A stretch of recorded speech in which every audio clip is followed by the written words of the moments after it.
Welcome to the Navigating Cancer Together podcast. My name is Talea Dendi. I am a 10-year cancer thriver, cancer doula, and owner of On the Other Side. I use my experience to help others get on the other side of cancer. This podcast is about sharing stories, resources, and information about all things related to cancer and wellness. I interview guests from all walks of life who are living with cancer, caregivers, and those who made it on the other side. Also, I talk with organizations, healthcare professionals, and experts in the health and wellness spaces who offer complementary and integrative care. Join me. We are in this together. Hello, and welcome to Navigating Cancer Together. I am your host, Talea Dendi. Today we have a very special guest with us, and her name is Dr. Carline Crevecoeur. She has a very interesting story to share with you, and I know that it will inspire you as well. Dr. Carline Crevecoeur is a Haitian-American retired board-certified obstetrician and gynecologist. Dr. Crevecoeur attended St. John's University as an undergraduate, earning a bachelor's degree in chemistry. She received her medical degree from Downstate Medical School.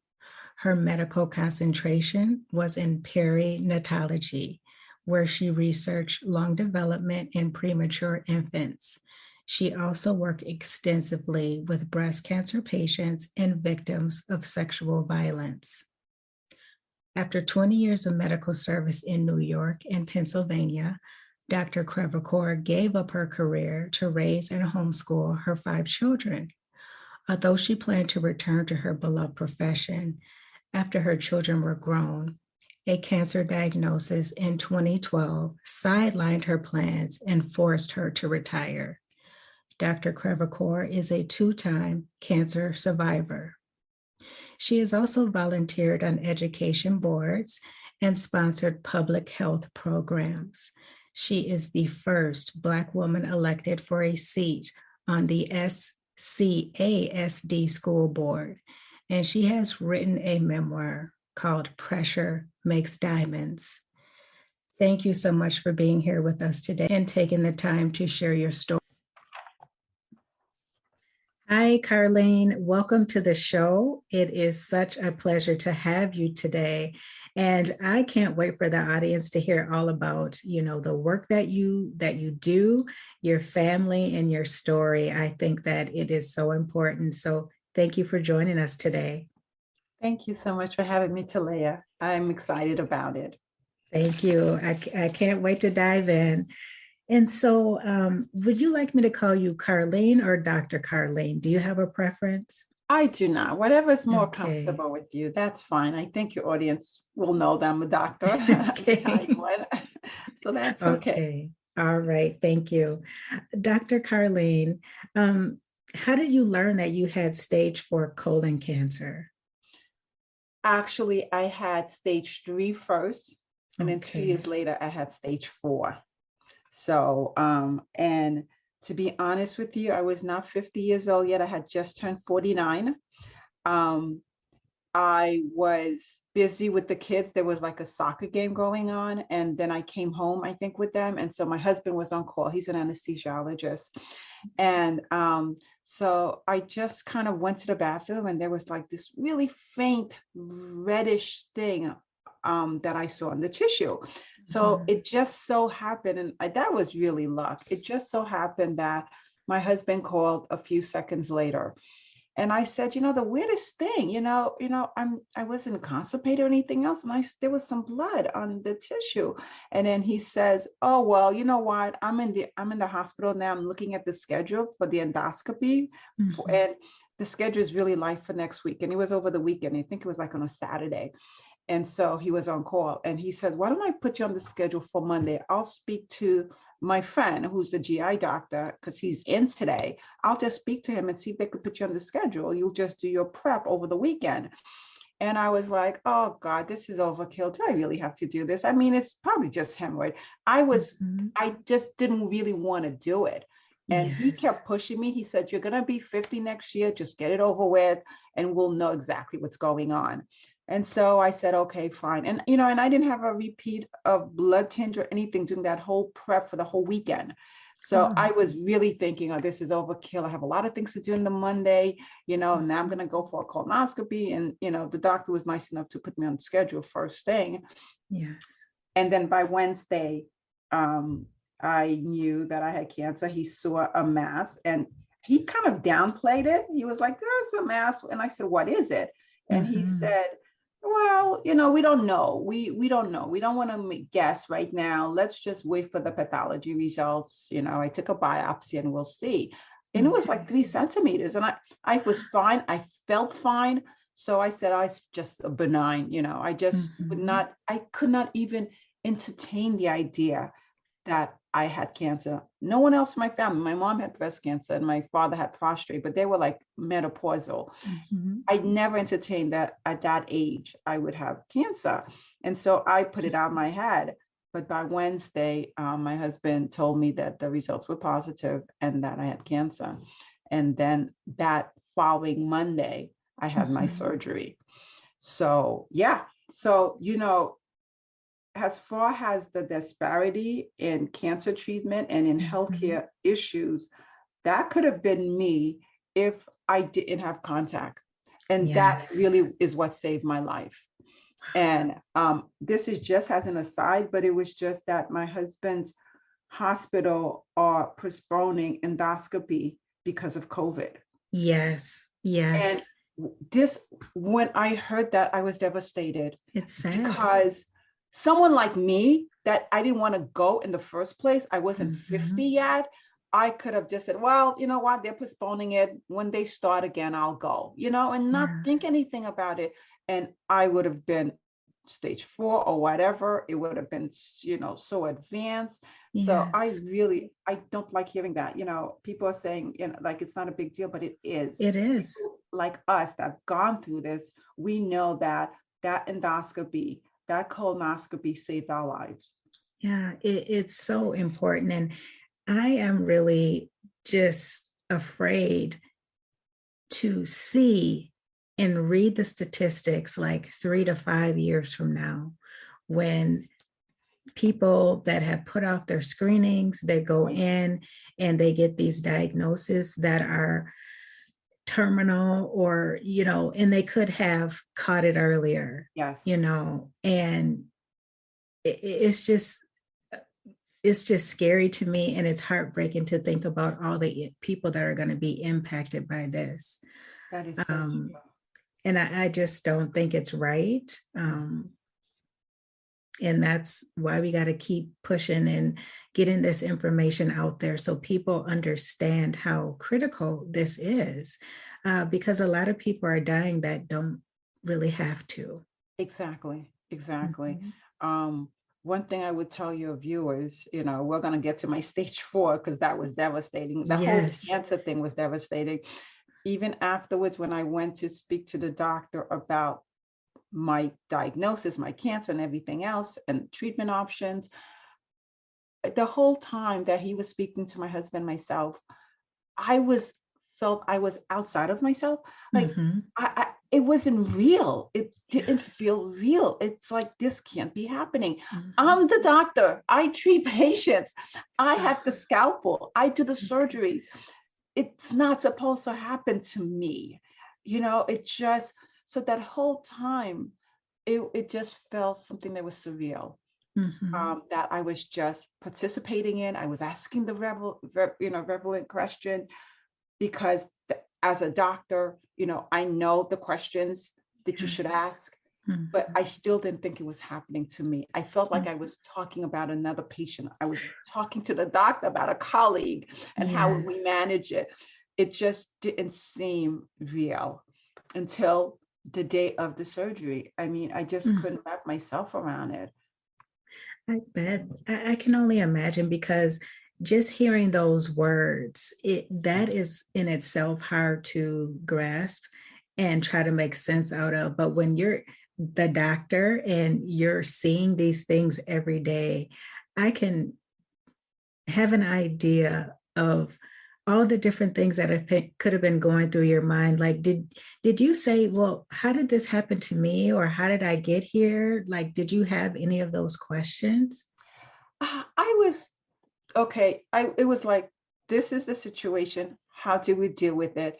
Because Mhm. how did I got here doesn't matter right now. We Yeah. need to deal with this.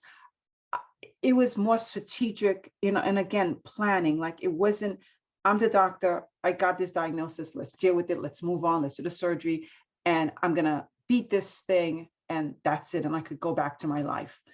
This is Yes. a temporary interruption, and it's not gonna stop me from everything else that I need to do. And in Mhm. that aspect, I don't think I was really giving it its due. I Mhm. wasn't really processing it the way I should, because I Yes. was so used to doing things on my own and having control of things that I felt I could control this cancer Mhm. also. And that first time was shocking, but I did it. The second time was devastated. When it came back in 2 years and I was a stage 4. That was devastating. Wow.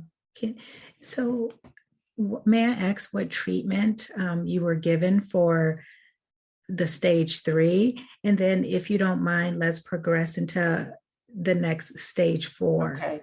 So Wow. I was on a 12 weeks, every other week treatment. And it was cisplatin, forget the second one, and MFU. And that Mhm. was the one that I got overnight with the visiting nurse. So I Mhm. would get 2 of my treatment at the hospital, and then I would come home and the visiting nurse would hook me up to what that has to run overnight. And when it came back, it was almost the same protocol, but they changed the medication to Avastin. And Avastin and was just a nightmare. I hated Mhm. that drug. All the drugs are bad. I had to stop my chemo because my white count was so low at certain points. I had yeast. Because my body now, you normally have these things in your body, but once your white count is low, your white count is not fighting these things anymore. So I had oral Mhm. thrush in my mouth Oh, because of the yes. yeast. My kids couldn't even come in the room because they had to wear masks, because my white Yes. count was so low. And that's something about Black women in and of itself. We do have low white count to begin with.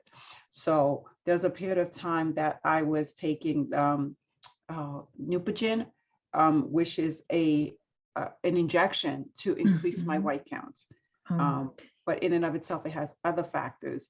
At first, I was taking these like 5 shots in my belly, but then I got this one shot that I would take right after my chemo. Like the next day, I would go to the hospital to get this shot. So yeah, there's fun times, yeah. So it was a 12-week regimen. In fact, when the doctor spoke to me and told me about my 5-year survival, at that time it was 53, 5 year, it was only 53% 5-year survival. Oh, wow. Um, there was mass found when they did the staging, when they do the laparotomy, they do the hemocolectomy. They took out Mhm. my part of my bowel. And then the doctor told me that it was so low down that I may need to wear like a bag, a Yeah. colostomy bag for the rest of my Mhm. life. It's too low. If he couldn't anastomose the 2 ends together. So he was able to do that. So I was spare that. But then they did find a mass outside of my abdomen, outside of Mhm. the colon. So Yeah. so I was a stage 3. And then when he told me, my oncologist then told me about the regimen, he said that they're doing a trial where they're putting patients either on 12-week or 6 weeks because they think Okay. 12-week might be overkill. So they're Mhm. thinking 6 weeks might be better. Which one did I want? I said 12 weeks. Mhm. I Yeah. was not going to be the guinea pig for 6 weeks and then find out that 6 weeks is not good. You Yeah. can't do that. So I said 12 weeks. Well, with the 12-week, the cisplatin, it causes a lot of neuropathy. So Yes. till this day, I still have it in my fingers and my toes. Mm-hmm. I'm talking to you now, and the pins and needles are going off. And in the cold weather, as we're Yes. it's worse. So I have always these thick socks that I walk around with in the house. I have gloves in my kids' car, my whatever. Whenever I go out, I make sure I have my gloves ready, because that's a nightmare. After I go through this 12 weeks, and I had to interrupt a couple of times because my white count was so low. After I Mhm. go through this 12 weeks and I'm recovering, the new they later on, I meet this other doctor, because I changed doctor a couple of times. When I did not agree with the doctors, I changed a couple Yeah. of times. Okay. He said that the 6 weeks protocol now, they think that it works. Okay. He says that they're finding out that because of all the side effects and the neuropathy, in six Yes. weeks you don't really develop it as much, but 12 weeks it gets really bad. Mhm. So that's one of the reasons that they wanted to see if you could get away with less treatment. And he says that it shows studies had shown that 6 weeks is as effective as 12 weeks. And if you're not gonna get cured in 6 weeks, you probably would not have in 12 weeks anyway. Um, Just like we're finding out with the variants, our cancers do mutate and they yes. change. And Mhm. so they think that that's why, and this is another reason why they had to change my protocol uh, when when I was diagnosed with a stage 4 2 years later, Mhm. because the tumor most likely mutated and they needed to, Um, look at to see if there was any immunotherapy and everything else that they could give me in conjunction with the chemotherapy. okay. Thank you for sharing that, Carline. And I can definitely relate to the neuropathy. It is horrible, especially in the winter. It is And bad.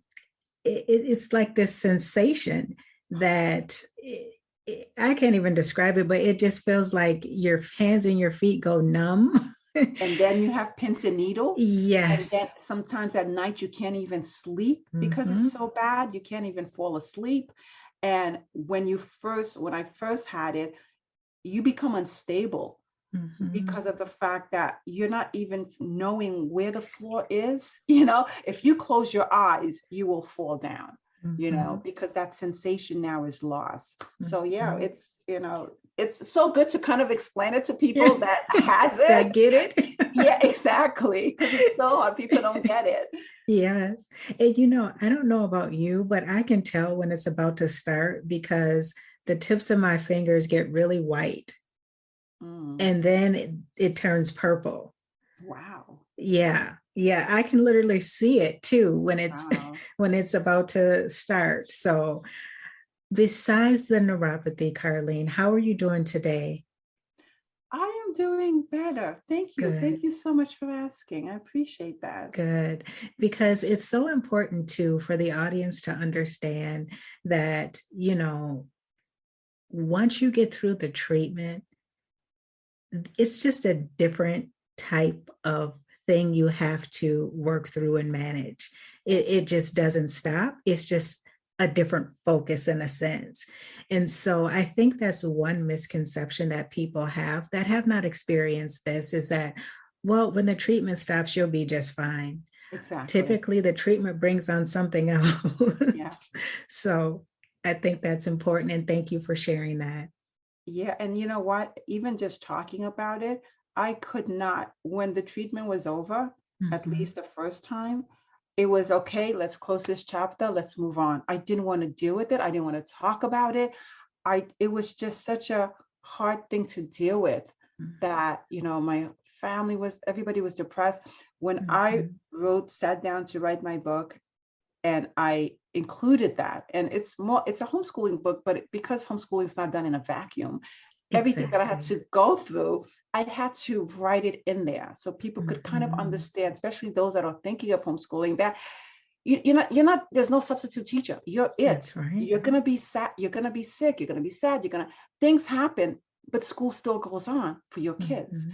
And so that's the main reason I included it. But when I sat down to write it, I wrote it basically that chapter in one day, Mhm. and I just pour my soul out, things that I never really talked about, not even with my husband. I just Mhm. put everything in there, and then I cried afterwards. I Yeah. cried, and it was so therapeutic. Yeah. Writing it down was so therapeutic, and now I could talk about it because I've written it down, but it Yeah. wasn't easy for me to talk about it. And I would just tell people things like, oh, when I was sick or when I was ill, I would never even say the C word. Mm. It was not a word that I wanted to articulate. Yeah, I was kind of still afraid of that word. I get it. It's so interesting that you say that because I didn't really talk about it either when I was going through it. I was just so focused on getting through the treatment because I kept telling myself, okay, if you get through the treatment, it'll be okay. I Yeah. just need the treatment to work and I just need to get through it. And I really didn't want to talk about it. But I would say probably about 3 years after Mhm. um, I was into survivorship is when I started talking about it a little bit more and what I had went through. And like you said, Carline, it is very therapeutic when you're able to just get that out in Yes. whatever form that feels good to you. Yeah, I Mhm. agree. So you want to know about my stage 4? I do. I'm kind of like, wow, this is a lot. But I think, I hope I don't get too technical with the viewers out there because I don't mean to be too technical. Um, okay, well, stage 3, I fought the cancer. I won. I had a port. I had a access port by my neck so that they could give mhm, me my infusion. Um, it just made it easier for everybody. It was right by my jugular vein, but it was yeah, sticking out and you could see it. And a lot of times I was really conscious of it. I didn't want people looking at me like, oh my God, I think she has cancer. What's this by her neck? But once it was over, I finished on Mother's Day. oh wow. That was when my last treatment was. So it was spring, it was sunny, I was done. I went back to my doctor, now my oncologist, my chemo is over. I'm feeling great. I beat it, I survived it, and I could go on with my life. And so Mhm. I asked them how soon could I get this thing in my neck out, because I don't Yes, want to wear yeah. it anymore. And he says, no, it's too soon to take it out because what happens if your cancer comes back? And I was like, no, that's not happening. My cancer is not coming back. I just defeated it. Why would you say something like that? I was like, how dare you even entertain that thought? It's not happening. He says, well, we usually like to keep it in for at least another year to make Mm. sure, and then we'll keep it open by you coming in every 6 weeks. You still have to get your CT scans, you still have to get all these other things, your PET scan, your blood drawn, monthly blood drawn, 3 months. Every 3 months, I had to get my PET scan, and then I had to get my yearly Mm. colonoscopy. So he said, you're going to be coming in for a lot of blood work anyway. We could get blood from your port because it'll be easier. And so I said, Yes. well, okay, for 1 year, I'll do it, Yeah. fine. I guess. Exactly, but I wasn't happy about it. Well, while we're monitoring my labs, and this is one of the advice that I would definitely want to share with everybody out there, become an expert on your diagnosis, become an expert on Mhm. your health, because no one is going to care more about your health than you. Mhm. And and when I did not agree with other things that doctors were saying, I said, Michael, I'm leaving this doctor. I'm finding another one. And Yeah. I would write to other doctors. I would find a specialist in the field. I changed doctors 3 times Good. and a lot of times my brothers would tell me, you know what, if you didn't take things into your own hand, I don't know if you'd be here today. That's right. And Yes. so, number one, read everything you can about it. Reach out to people that have had it, share the experience. So my CEA level that they were monitoring every month started increasing. CEA is a tumor marker, Hmm. embryonic antigen. It's a tumor marker that could be used for a lot of other tumors. So it's not Hmm. specific, but in my case, before I had my cancer diagnosis, it was never, some people says theirs was in the thousands. Mine was like in the 50s. And normal is below five Okay. nanogram per milliliter. So 50, 30 is really high. That's Some high. people, Yeah. some people online says that theirs went like thousands. I don't know how that happened, but that's what they said.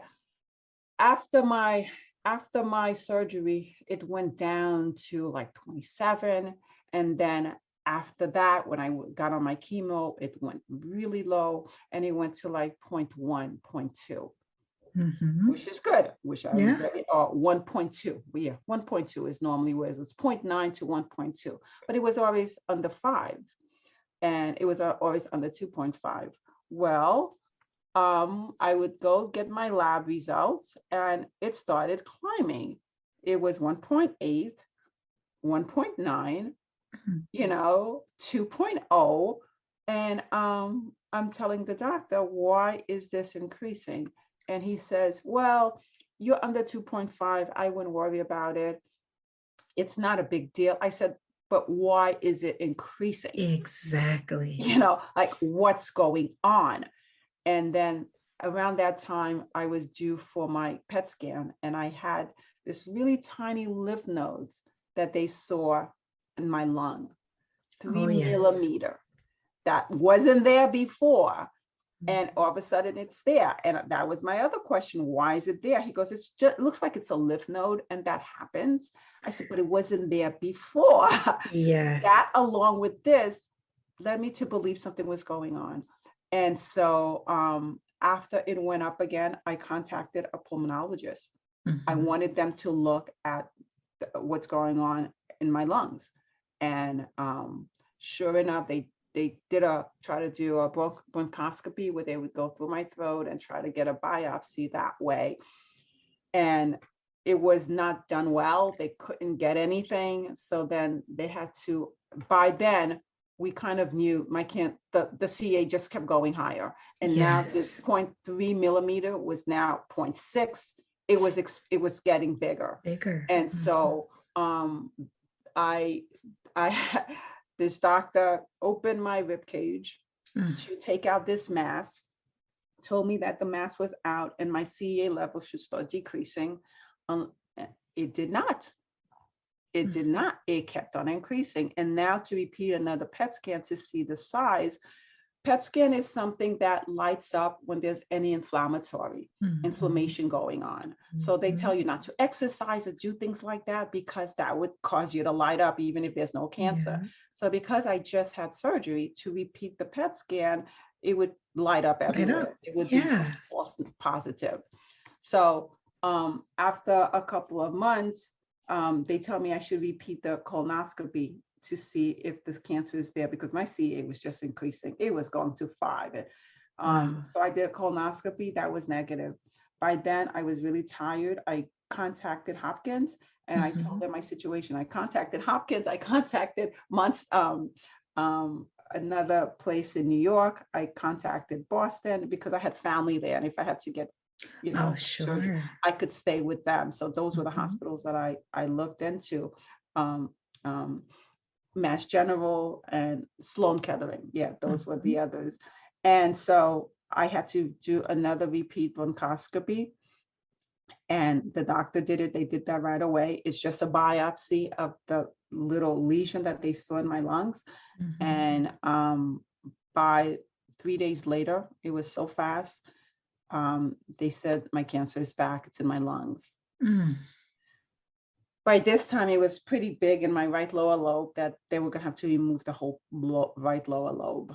And so I had to have a chest tube, and that was really painful, the surgery. I felt after a while, when you go through this, you just feel like, okay, another surgery at this point, so that was, and I was at Hopkins for a while. So my families and friends helped take care of my kids, and my husband came to see me and everything else. So that was, but it wasn't even the surgery. The most painful part for me was going through this again, going through this after I thought I defeated it. And at that time, my 5-year survival was only 11%. Oh, wow. They gave me 36 months. Wow. That threw me over the edge. I was extremely depressed. I didn't want to talk to anyone. I think the hospital wanted me to talk to someone about, because they know that I was depressed. And I said, are they going to take away my cancer? If you're not going to take away my cancer, why am I going to talk to you? I have every right to be depressed. And I didn't want to talk to anyone. I really did. And I couldn't talk to my husband. because I felt guilty. I'm doing this to them again. Yeah. I'm putting them through this. We went through this 2 years ago, and now we're doing it again, and I'm gonna die. And it was just that was the most painful journey the second time around, because I didn't think I would survive it. Oh, So wow. they put You me know, on. Go ahead. I was just going to say, I could see where that could be very difficult. And that speaks to the fear that Yeah. survivors have of recurrence. Yes. Mhm. Yeah. And I don't know. I didn't put in my head that I could ever have cancer. As much as I've seen it in patients, and I went through the oncology ward, but me personally, I try to eat right, healthy, jog, and so that came as a shock to me. Okay, so we did it. We passed. Let's close this chapter. Let's move on.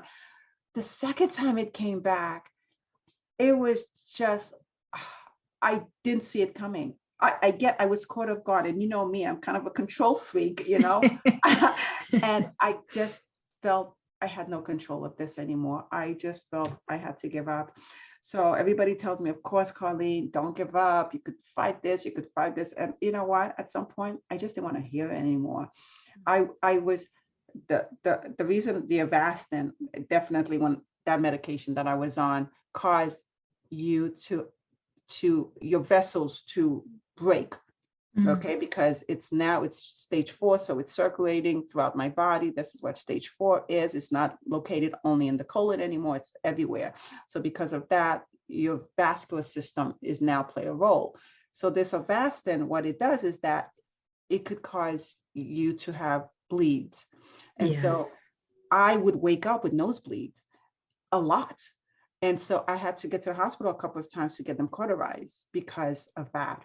But I also had severe headaches, and I could have an aneurysm, which is a bleed in your brain, a vessel that ruptures there. So the vessels in my nose were bleeding. So I thought it would be just a moment of time before the vessels in my brain burst open, and then I would die. So every night I'm thinking, oh my God, am I going to die tonight? Am I going to die in my sleep? Am I going to die tomorrow? I was on such a high alert of panic, of fear, that finally I realized I couldn't live like that. And I have a quote, and I have that quote in the book too. I don't know if you know Stuart Scott. He was the ESPN on 2014. This is when I had cancer too. Yeah. And when he had that award, and his speech was so beautiful, Oh. he spoke to me. And could I read this again? Because I love I'm it wondering so if it's the one I love, the quote I actually use, but go ahead. When you die, it does not mean you lose to cancer. You beat cancer how you in the way you live, why you live, and in the manner in which you live, how you live, in the why you live, in the manner in which you live.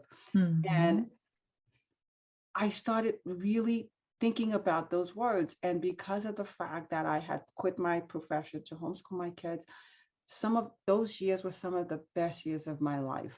And if there was any silver lining, when people say, oh, you quit your job to homeschool your kid, that was the silver lining. Everybody always postpone things for when they retire. Oh, I'll have time with the kids when I retire. I'll have and then they die. They never have that chance.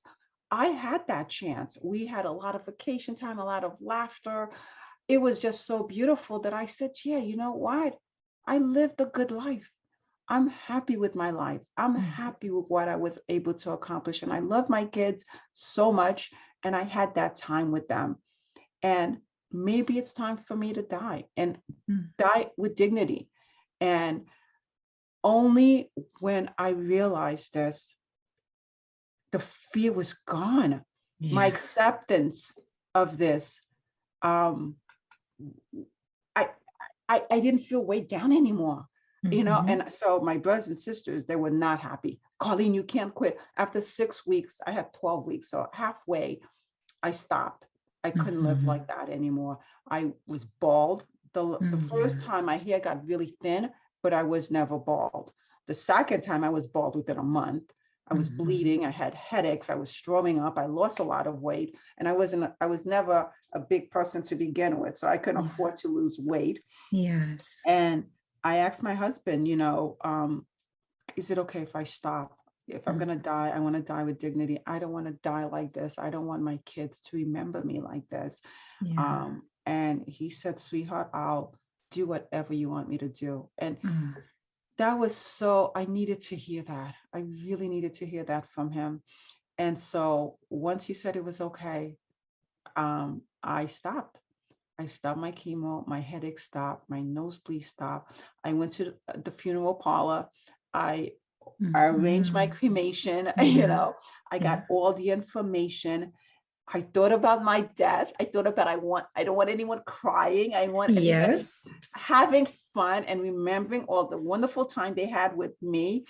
And from that moment on, I said, I don't care if it's going to be a day, a week, a month, I'm going to live my best life. Yeah. I don't want to die before I even die, because that's what I was doing.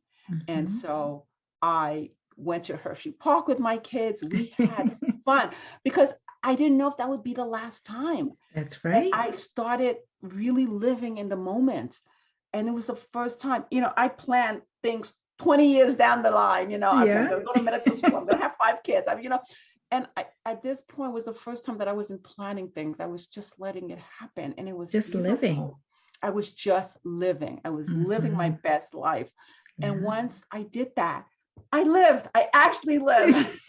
And Carline, I am so happy to be talking with you today because just all the twists and turns that your story has taken.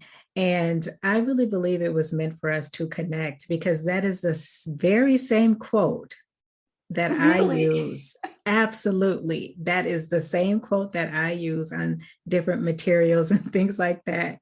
And so that lets you know how powerful that is. That is.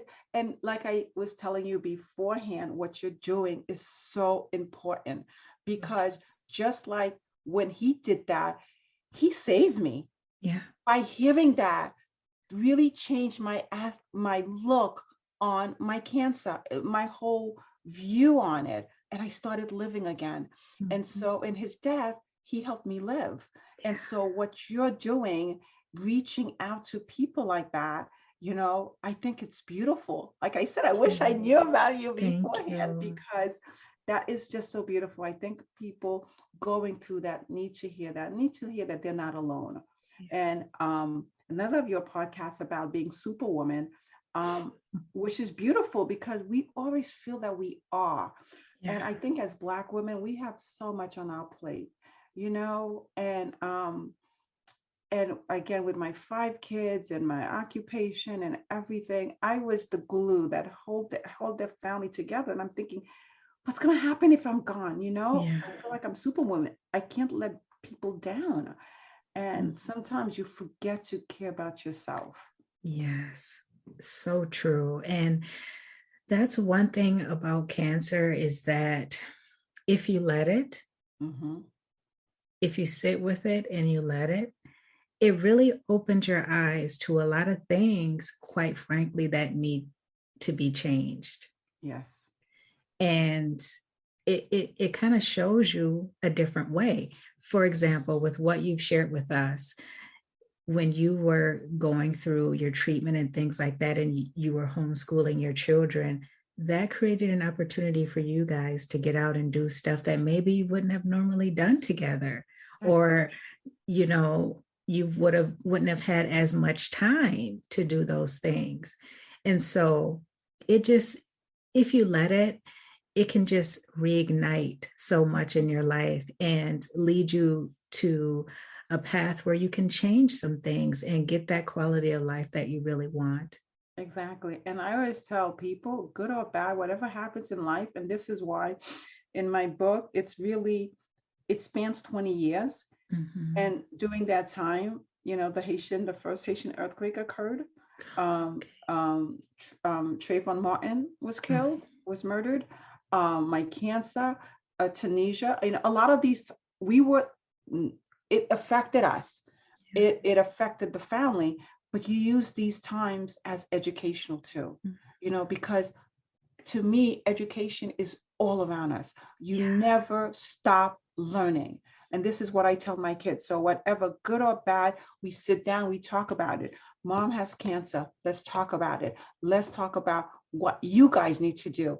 The colonoscopy, we believe that cancer is slow growing, and it's 10 years. For Black women, for Black people, though, it's faster. It's more aggressive, and it's younger age. So right now, because I got my cancer at 49, my kids were supposed to get it at 39, but now I'm telling them that they might even try to get the first colonoscopy at 35, because we believe that it takes 10 years. And this is why if you get a clean bill of health from your colonoscopy, the doctor says, I'll see you again in 10 years. Because even if the next day you leave your colonoscopy and you get a cancer, we believe that it'll still be in your bowel in 10 years. Like, it won't spread by then. It's a slow growing one. And that's an excellent point, Carline. Now, here's the thing. We know this because we've been through this. Right. Insurance companies, however, if you are not at that age, you can come in with every concern. And if you're not at that age, they, a lot of the times, won't cover the screenings. Yes.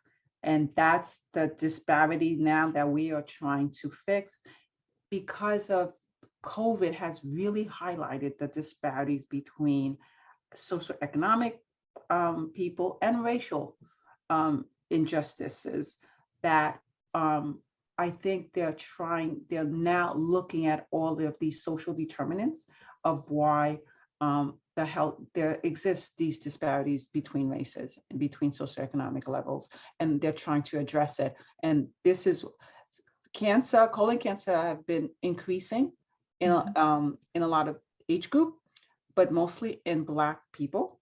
And so now the cancer screening used to be at 50. Now it's at 45. Now, because I carried that diagnosis at 49, I'm pretty sure that the health insurance will cover my kids at 39. Now, you're right, though. I want it earlier now, maybe at 35. And so that might be a problem. So these are things that we still have to work in the health department, in health education, and things have to change.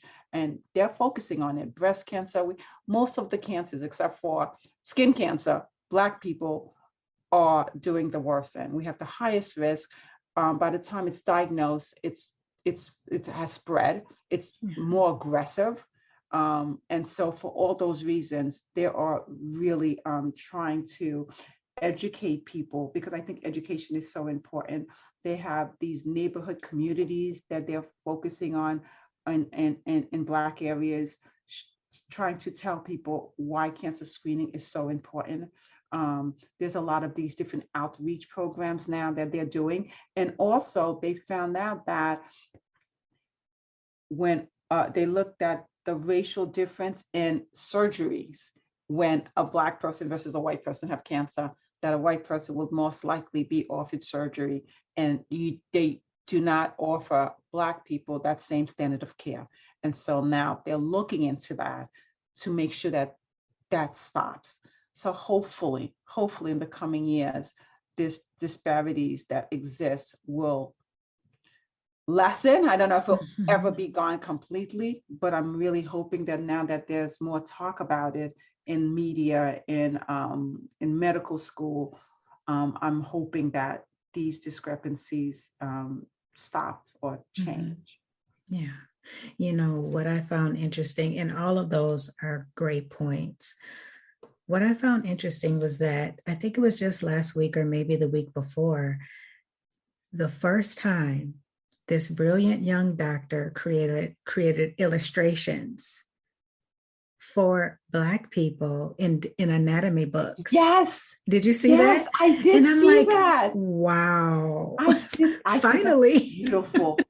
I thought that was beautiful. And I was looking at OB, of course, that's my field. And even the fetus. Yes. Being delivered. Oh, that was so beautiful. Yeah. And I looked at it and I'm thinking, why didn't we see this before? Like, Yeah. why did we always accept? And this is how your mind, and this is how we play these tricks on ourselves. And Mhm. I don't know, it's not self-loathing exactly, but it's like we don't expect that, you know? I know And what you're so, saying. and Mhm. and I'm thinking, why not? Why did it take now? Yeah. You know, like we never saw there was a problem before. Why did it take now?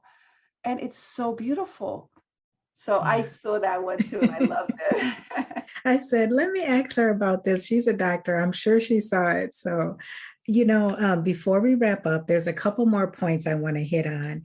And just for people out there who, COVID brought up a lot of different things. And there are a number of people who started homeschooling their children. And that opened their eyes to a lot of other things when it comes to disparities and things like that. Please tell us, Carline, why you decided to homeschool your kids. And then at a time in your life that was so tough, also, how did you do it all?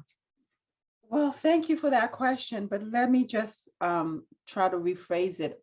I started homeschooling my kids when they were little. And Okay. so Okay. when I had cancer, they were much older, which helped. And I point that out in the book because I felt that if I had to get cancer, now would be a good time because my kids were like teenagers. But at the end of the book, and I don't want to give it Mhm. away, Yeah. I go back to that and I really Okay. find that that was not the right answer.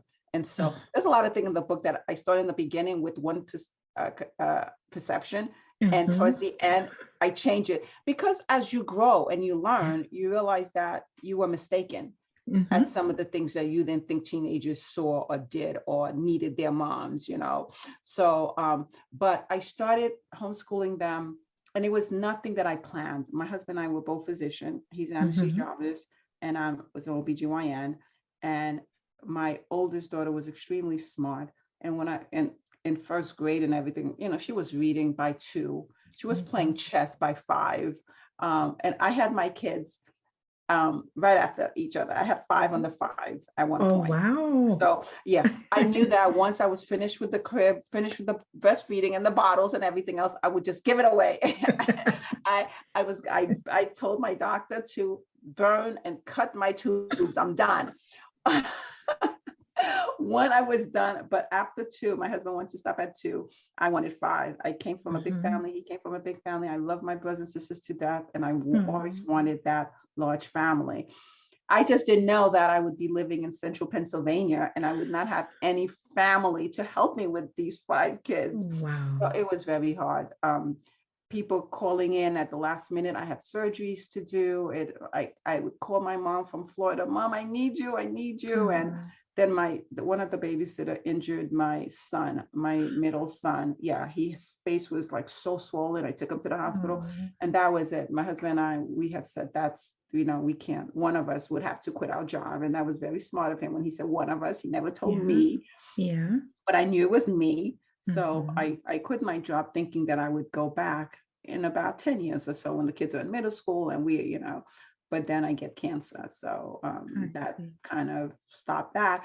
But that first cancer, stage 3, my first week on, I was sick as a dog. Then my Mhm. second week off, I would homeschool them. One of them was in college. 2 of them didn't want to go to school. 2 of them I put them in school because they wanted it. So the 2 of them that didn't want, I planned the work for them one week, and then we would go over the following week, and we would be when I was better. And so we did Mhm. that for maybe around 7 weeks or so until I was too sick. I couldn't do it anymore. Yeah. But it was, and I think it helped because it kept me busy. It kept me focusing on things that I felt I needed to accomplish. It didn't keep me focusing on myself. Mhm. So and then afterwards, when they started kind of doing things on their own, especially the second time around, by then, you know, I had 2 in college by then, and I just had the 3 little ones, and they were an autopilot. I kind of Mhm. felt jealous. Oh. I felt like I wasn't needed. Like, Oh, life is going on yes. without me. Everybody, my husband's going to work, my kids are going to school, or they're staying at home and they're just doing their own thing, either on the computer. And I just felt, is this what's going to happen after mom dies? Everybody just Oh, does their own thing. But I didn't blame them because I was miserable to be around. I was mm, depressed. I was sad. They didn't know what to say around me. But yeah. anyway, that's how so I homeschooled them early because of the fact that my son got injured. We didn't have a babysitter, but also because they were so smart and they were Black kids. And when I Yeah. was trying to talk to the principal, and they would just say, I said, my daughter's already reading. She's already doing this. Can't you challenge her? And Hmm. no one was listening to me. So with everything, I just said, fine. That was the last straw. I took them out. I said that I'm take out. And then my son, and this is something with Black boys too, he didn't like just sitting in a classroom to being dictated to. He Yeah. loved walking around, and that made such a difference. He didn't want to go to school. He was 5 years old, and he was screaming, "Mom, I don't want to go to school. I don't want to go to school." And they're so smart, and so Mhm. I had to learn how to work with each of their personality. Danielle could sit for hours and just read and play chess and everything else. My son needed something different, that the Mhm. schools were not accommodating me. And so I spoke to someone before about my kid, that it's from Pressure Makes Diamond, from homeschooling to the Ivy Leagues, because they all ended up in the Ivy League. And Wow. and I name it that not to congratulate myself so much, but to show what we are capable of. And I Mhm. don't like the achievement gap thing. I always say the opportunity gap, because my kids had the opportunity. They had parents that were doctors. They never had food insecurity. Mhm. They played instrument. They should have done well. You see what I mean? And Yeah. I believe that all our kids could do well. And so Mhm. this is why I didn't really want to say, well, look at me, my kids are all in. That wasn't the basis of the book. The basis of Okay. the book is for us to be proud of our kids, for us to be knowing how strong we are, how smart we are, how capable we are. And when you start homeschooling early on, where society doesn't have a chance to tell your kids that Black kids should only be basketball players, girls should not like math. My daughter loves math. When your society doesn't have a chance to imprint on them all the negativeness on Black kids, guess what? They do well. They do And well. so that was the point of writing the book. Wow. I want to thank you for writing the book, and uh, just everything that you've shared right there, in addition to everything else, is very important also, especially with everything going on in the world right now. And we don't have to fit this stereotype. Exactly. And you made a point about your daughter, loving math. And it's like, I can relate to that. And people automatically put a label on you. Oh, you're a nerd, or you're this, you're that. No, I just like math. I just like Exactly. science. That, Yeah. Yeah. and so I want to thank you for sharing all of that. And I want to encourage people to read your book. And where can they find your book, Carline? Okay. The title is Pressure Makes Diamonds: From Homeschooling to the Ivy League, a parenting story, because it's basically our life, but there's Mhm. so much involved in that. And you could go to my website, www.carlinecrevecoeur.com, and it has linked to either bookshop.org if you like to support local bookstores, and it has a link to the Amazon.com. So you could find it at both places. And if you're in Mm. central Pennsylvania like me, then I have some local shops that are carrying my book. So I want to thank them, Webster's and 10,000 Villages. Wonderful. I love that. That's right. You got to support the small businesses. I love that too. Yes. Well, Carline, before we wrap up here, there's two questions that I like to ask all my guests. And Okay. the first one is, what is something that you've learned in life that you would like to share with the audience? Reach out to others, because you're not an island. You can't do it alone. And I think that I would have recuperated a lot faster if I allowed myself to reach out to other people or talk to other people. I felt like I could do it myself. And I did, but it was a longer journey. And I didn't think it had to be that. So reach out to others, especially people that have gone through this, because you really need to connect. Mhm. Sound advice, and I couldn't agree with you more. The other question is, what is next for you now? I'm excited to hear that. Well, I just won my school board race. Oh, wow. I'm the first Black, Congratulations. thank you. I'm the first Black person on our school board. Wow. So the first, yeah. So it was a touch and go. It was a pretty difficult political run. And this is my first time in politics. So I had to give Wow. speeches and everything. And I had to go outside of my comfort zone. I always tell people I'm shy by nature. I don't really like putting myself out there unless I have to. Yeah. And I had to. And so now that I'm an author, now that I'm on the school board, I don't know, the sky's the limit, and I'm not gonna limit myself anymore, because I think I spent like several years where I took a low profile because I didn't know if the cancer was going to come back. If I start something, will I be able to finish it? I was really active in my community. I was in charge of the swim team league. I did other stuff. And then once I had cancer, I kind of just shut down, even though when I realized that, oh, wow, it's been a month, I'm still alive. It's been a year, I'm still alive. But that feeling behind you is like, it may still come back. I don't want to take that many chances. Going to the zoo with my kids, playing around, having fun is one thing, but to be responsible of something like school board, I would have never done it a few years ago. But then I realized, I could walk across the street and die. Like, I can't limit myself like that anymore. And so I'm not. And so I did win my race. And so I'm just leaving the door open for different possibilities. I love that. And I am going to share your links to your website and your social media in the listen notes so that people can go out and find out more about you and get your book. So thank you, so much. Carline. I should say, Dr. Carline, I want to give you that honor. And thank you for joining me and sharing all of your knowledge and wisdom with the audience. And thank you for what you do. I think it is so powerful. Thank you. Thank you. And before we leave, I'd like to give a shout out to the listeners. Thank you so much for joining us today. And that is it for this Wednesday. Until next time, let's keep navigating cancer together. Take care. Thanks for listening to this episode of Navigating Cancer Together. I hope you enjoyed it. Please be sure to subscribe. And if you appreciate the show, drop a positive rating and review on Apple Podcasts or Spotify. For notes from the show, visit ontheotherside.life and check out the podcast section. After you check out the show notes, head over to my gift shop and show yourself or someone special in your life some love with gifts of encouragement, hope, and positive affirmations. I would love it if you joined us for the next episode. Talk to you soon.